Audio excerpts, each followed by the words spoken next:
એના કરતા પણ વિશેષ આજ વિરહ અને વિરહથી ગોપીઓનું હૈયું ભારે થઈ ગયું છે અને કૃષ્ણને આમ તેમ ગોતવા લાગી, શોધવા લાગી છે.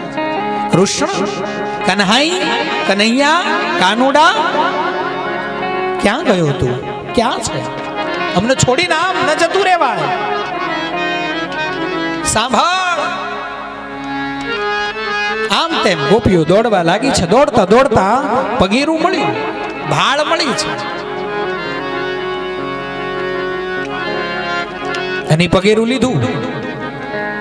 જો ગામડાના માણસોની પાસે આ સૂઝ હોય, પગેરું લેતા ભાળ મળી કે એક નથી બે પગલા છે. એકલો નથી ગયો, કોકને લઈને ગયો છે. અને પગેરું પકડતા થોડેક આગળ ગયા અને એક ઝાંઝર મળ્યું છે. એક ગોપી બોલી, मैं जानती हूं, मुझे मालूम है, मुझे पता है ये किसका है. બધી ગોપીઓએ વિહવળ વિરહની અવસ્થામાં કોનું કોનું છે, કોને લઈને ગયો છે, આપણને બધાને છોડીને કોને લઈને ગયો? આ वो बरसाने वाली है ना शायद, वो वृषभानु की बरसाने वाली, क्या नाम है उसका? अरे राधा, राधा, हाँ ये उसे ही लेकर गया है. આ એને લઈને ગયો છે. પગલાની ભાળ મળતા થોડા આગળ ગયા ને જોયું એક પગલું ગાયબ, એક જ છે. સુન, અહીંયા તો એક જ પગલું છે. અને ત્યારે ઉપરથી રાડ પડી, એરી સખીઓ મુझे નીચે ઉતારો. क्या हुआ? કેમ? રાધા રાણીને નીચે ઉતાર્યા છે. પૂછ્યું.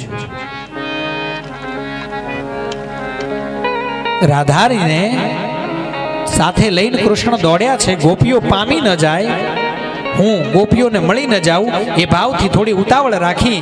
અને એમાં રાધાજી થાક્યા છે. રાધાજીએ કહ્યું, કન્હાઈ મેં થક ચૂકી હું. ભગવાન કે એમ થોડું હાલે? ભગવાને ખભે લીધા છે. ખભે લઈને ભગવાન દોડ્યા છે. અને ખભે લીધા ને એમાં રાધાજી નહીં. ઓહો હો, દેખો સબકો છોડ કે સિર્ફ મુझे લેકર. ભગવાન ને ખબર પડી, ઓહો આ નહીં. ભગવાન કીધું, આ હા હા ખભો બહુ દુખે છે, કામ કરો, લે ડાળી પકડો. અને ભગવાને ડાળી પકડાવી અને નીચેથી ગાયબ. એ ત્યારના લટકતા હતા. ગોપીઓ આવીને ઉતાર્યા રાધાજી.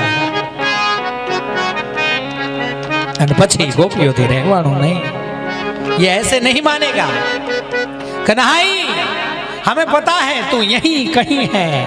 પણ ભગવાન કેમે કરીને બહાર આવતા નથી. અને પછી ગોપી ગીતની શરૂઆત કરે છે.